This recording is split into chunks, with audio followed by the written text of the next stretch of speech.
സർക്കാർ ജീവനക്കാരുടെയും മറ്റു വ്യക്തികളുടെയും സ്വകാര്യ വിവരങ്ങൾ ചോർന്നതിൽ സംസ്ഥാന സർക്കാരിന് ഹൈക്കോടതിയുടെ രൂക്ഷ വിമർശനം. വ്യക്തിവിവരങ്ങൾക്ക് എന്ത് സുരക്ഷയെന്ന് കോടതി ചോദിച്ചു.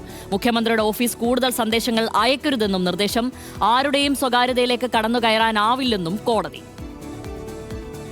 സർക്കാർ ജീവനക്കാരുടെയും മറ്റു വ്യക്തികളുടെയും സ്വകാര്യ വിവരങ്ങൾ മുഖ്യമന്ത്രിയുടെ ഓഫീസ് ദുരുപയോഗം ചെയ്തുവെന്ന് ആരോപിച്ച് സമർപ്പിച്ച ഹർജിയിലാണ് ഹൈക്കോടതിയുടെ വിമർശനം. സർക്കാർ ജീവനക്കാർ സ്പാർക്കിൽ നൽകിയ വിവരങ്ങളിൽ നിന്നും നിയമവിരുദ്ധമായി ഫോൺ നമ്പർ ശേഖരിച്ച് സർക്കാരിന്റെ നേട്ടങ്ങളുടെ പ്രചാരണത്തിനായി ഉപയോഗിച്ചെന്നാണ് ആരോപണം. ഇന്നു മുതൽ സന്ദേശങ്ങൾ അയക്കില്ലെന്ന് സർക്കാർ ഉറപ്പു നൽകണമെന്നും വെള്ളിയാഴ്ച മറുപടി നൽകണമെന്നും കോടതി നിർദ്ദേശിച്ചു. വിവരങ്ങൾ ചോർന്നത് എങ്ങനെയെന്ന് ഹൈക്കോടതിയെ ബോധ്യപ്പെടുത്തണം. ജീവനക്കാരുടെ വിവരങ്ങൾ പുറത്തുവിടരുതെന്നാണ് സുപ്രീം കോടതി വിധി. വ്യക്തിഗത വിവരങ്ങൾക്ക് എന്ത് സുരക്ഷയുണ്ടെന്നും കോടതി ചോദിച്ചു. ആരാണ് വാട്സ്ആപ്പ് ബിസിനസ് അക്കൗണ്ട് കൈകാര്യം ചെയ്യുന്നത് എന്നും കോടതി ആരാഞ്ഞു. സന്ദേശങ്ങൾ വായിക്കാൻ നിർബന്ധിക്കരുത്. ആരുടെയും സ്വകാര്യതയിലേക്ക് കടന്നുകയറാനാകില്ല. ഹർജിക്കാരുടെ ആക്ഷേപം അതീവ ഗൗരവതരമാണ്. സ്വകാര്യത ലംഘിച്ചിട്ടില്ലെന്ന് സർക്കാർ ബോധ്യപ്പെടുത്തണമെന്നും ജസ്റ്റിസ് ബെച്ചു കുര്യൻ തോമസ് പറഞ്ഞു. ഹർജിയിൽ സംസ്ഥാന സർക്കാരിന് നോട്ടീസ് അയക്കാനും കോടതി ഉത്തരവിട്ടു. പ്രധാനമന്ത്രിയുടെ ഓഫീസിൽ നിന്ന് സമാന സന്ദേശങ്ങൾ ലഭിക്കാറുണ്ടെന്ന് സർക്കാർ അറിയിച്ചു. സ്പാർക്കിൽ നിന്നാണ് വിവരങ്ങൾ ലഭ്യമാക്കിയത്. ശമ്പള പരിഷ്കരണത്തിന്റെ ഗുണഭോക്താക്കൾക്ക് മാത്രമാണ് സന്ദേശങ്ങളെന്നും സർക്കാർ വിശദീകരിച്ചു. കഴിഞ്ഞ ദിവസമാണ് കേരളത്തിലെ സർക്കാർ അർദ്ധ സർക്കാർ വകുപ്പുകളിലെ ഉദ്യോഗസ്ഥർക്ക് മുഖ്യമന്ത്രിയുടെ ഓഫീസിൽ നിന്നും തെരഞ്ഞെടുപ്പ് പ്രചാരണത്തിന്റെ ഭാഗമായുള്ള സന്ദേശം ലഭിച്ചത്. DA വർധന, ശമ്പള പരിഷ്കരണം തുടങ്ങി ഉദ്യോഗസ്ഥരെ സ്വാധീനിക്കാൻ സാധ്യതയുള്ള കാര്യങ്ങളായിരുന്നു സന്ദേശത്തിലുണ്ടായിരുന്നത്. അധ്യാപകനായ റഷീദ് അഹമ്മദ്, സെക്രട്ടേറിയറ്റ് ഉദ്യോഗസ്ഥനായ അനിൽകുമാർ KM എന്നിവരാണ് ഇതിനെതിരെ ഹർജി നൽകിയത്. Legal desk, news Malayalam.